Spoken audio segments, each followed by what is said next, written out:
Isa to sa pinaka nakakatakot na horror thriller movie na napanood ko. How can I help you folks?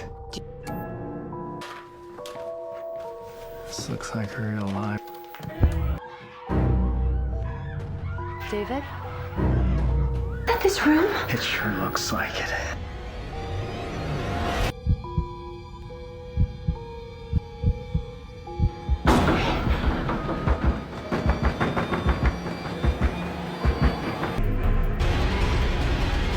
Alam mo yung bidang couple dito? Isa sila sa pinakamatalinong couple na nakita ko sa ganitong klase ng movie. Kumbaga sila yung mga bida na matutuwa ka talaga sa mga decisions nila and hindi sila yung mga tatanga-tanga. Tungkol ito sa isang mag-asawang malapit ng maghiwalay ang nagpahinga muna sa isang motel. Habang nagpapahinga, dito nga sila manonood ng isang horror movie pero dito na nga sila matatakot nang ma-realize nilang hindi lang pala ito isang movie dahil totoong buhay na pala. Maya lang, biglaan kang may darating na mga taong gugustuhin tumegi sa kanila. Sa mga susunod na oras, dito na nga sila gagawa ng paraan para nga makatakas at makaligtas na hindi nga magiging madali dahil maraming ang cameras na nakakalat doon sa mismong kwarto. Kaya naman, dito nga nila kakailanganing tulungan ng isa't isa at humanap nga ng daan at paraan para makalaban at mabuhay pa nga sila.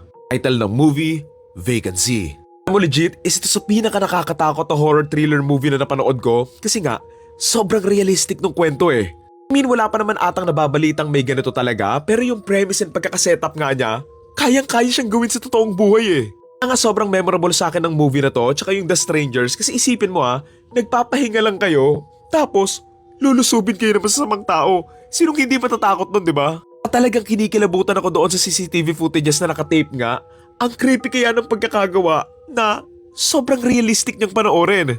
Creepy kaya nung scene na yun, nung na-realize nila na yung pinapanood nga nila doon sa TV na meron ngang nangyayaring nakakakilabot nga doon sa tape, nangyari nga doon sa mismong kwarto kung nasaan nga sila.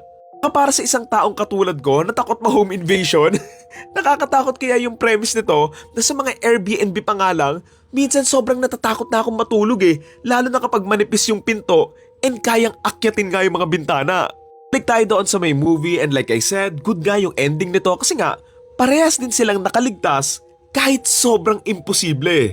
Paano kamo sila nakaligtas? Kasi nga, good yung decisions nila and hindi nila ginawa yung mga typical na pagkakamali ng mga bida sa mga horror movies. Kasi diba nung na-realize nilang may mali, naging alert agad sila, gumawa sila agad ng paraan para makatakas, and hindi nga sila naging kampante. Kaya alam mo yun, lagi din talaga silang nakakalaban or nakakatakbo pa nga. Dito ka lang makakakita na naging effective yung pagpatay-patayan ng lalaki. Kaya yan, nakasurvive siya. Puro malaking butas lang talaga ng story yung mga CCTV nga na maraming CCTV doon sa may kwarto and somehow nauutakan nila yung mga kalaban so medyo malaking butas lang talaga siya sa kwento. Paano naman kasi na-earn naman nila yung kaligtasan nila and medyo deserve naman nilang manalo nga rin sa dulo.